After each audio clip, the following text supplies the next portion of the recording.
জীবনে যতটুকু সম্ভব টক্সিক মানুষদের থেকে নিজেকে দূরে রাখার চেষ্টা করবেন, কারণ এই টক্সিক মানুষগুলো না নিজে সুখী হতে পারে কখনো, না আপনার সুখ তারা সহ্য করতে পারে। Welcome to Tazrian story.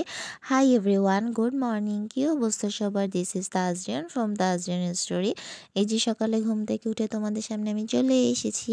So আজকে সারাদিন কি করলাম না করলাম, চলো ভিডিওটি শুরু করা যাক। আর হ্যাঁ, আমার এফবি পেজটা তোমরা সবাই like, comment, share and follow করে দিবে। পাশাপাশি আমার ইউটিউব চ্যানেলটিও সাবস্ক্রাইব করে দিবে। সো চলো ভিডিওটি ফুল শুরু করা যাক। এই যে প্রতিদিনের মতো আমাদের সকালে গ্যাস ছিল না, তাই বাইরে থেকে নাস্তা কিনে এনে খেতে হয়েছে। এদিকে মা আবার চুলার মধ্যে তখন আবার গ্যাস দিছিল 11টা, সাড়ে 11টার দিকে। বাইলা মাছের ঝুরা করবে। বাইলা মাছের ঝুরাটা কিন্তু খাইতে খুবই ভালো লাগে ভাত দিয়ে, বিকজ এই মাছে অনেক কাঁটা, আমি এত কাঁটাওয়ালা মাছ খাইতে পারি না। তাই মা এখানে বাইলা মাছের ঝুরা করে নিতেছে। তোমরা কিন্তু এটা ট্রাই করে দেখতে পারো। আর যদি তোমাদের এই রেসিপিটা দরকার হয় আমাকে কমেন্ট করে জানিয়ে দিও। সো খাওয়া দাওয়া শেষ করে ঘুমাই গেছিলাম।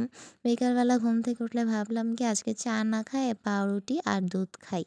আমার মতো এরকম পাউরুটি আর দুধ কার কার খাইতে ভালো লাগে এটাও কমেন্টে জানিয়ে দিও।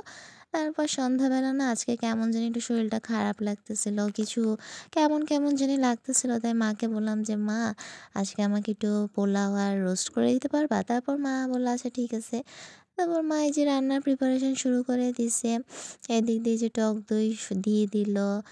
মানে আসলে না মারা কেমন জানি সব কিছু ম্যানেজ করতে পারে। এদিকে আমি মার পাশে বসে গল্প করতেছি, মার রান্না দেখতেছি, আমিও রান্না শিখতেছি। এই যে ফাইনালি আমার একটু চিনি দিয়ে দিল। সব কিছুতে না একটু চিনি দিলে কিন্তু রান্নার টেস্টটাই অন্যরকম হয়। মা আমাকে আবার একটু লবণ টেস্ট করতে দিল যে লবণ হয়েছে কি না। এটাও একটা কিন্তু অন্যরকম ফিলিংস। একদিকে মা রাঁধতেছে, ওইদিক দিয়ে আমি মার সাথে গল্প করতেছি, কি একটা ভালো লাগা কাজ করে। এই যে রান্না শেষ করার পর এই যে ঘিটা দেখতে পাচ্ছ, এটা আমার একটা নানা ভাই গ্রাম থেকে আসে। ওই নানা ভাই আনছে ঘিটা পাবনার ঘি আর কি, খুবই ভালো। এই যে মা এখানে রোস্ট রান্না শেষ করে ঘি দিয়ে দিছে। ফাইনাল লুক এই যে দেখো রোস্টের। আমি বলছিলাম একটু ঝোল ঝোল রাখতে রোস্ট। আমি এবার শুকনো শুকনো পোলাও খাইতে পারি না, ঝোল আমার ফেভারিট বেশি। এই যে রোস্ট দেখো রেডি। তারপর ওইদিকে মা পোলাও রান্না শুরু করছে। এটা কি বলো তো, এটা কি হইতে পারে? দেখো বিটরুট, ওই যে আমি দেখাইছিলাম না বিটরুটের আমি জুস খাই।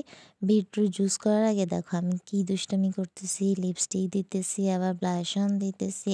আমি মানে পুরাই পাগল হয়ে গেছি এদিনকে। মানে এত সুন্দর কালার, এটার মানে কি বলবো। মানে এটা যতবারই দেখি ততবারই আমার কেমন জানি একটা ভালো লাগা কাজ করে। কি সুন্দর দেখো, আমার ব্লাশ অন হয়ে গেছে, লিপস্টিক হয়ে গেছে, আবার এদিক দিয়ে ঢং করতে করতে পড়েও গেছে।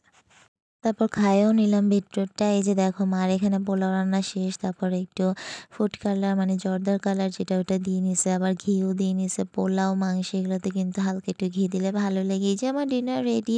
কি সুন্দর! ওই দিন খুব মজা করে খাইছিলাম। থ্যাংক ইউ মা।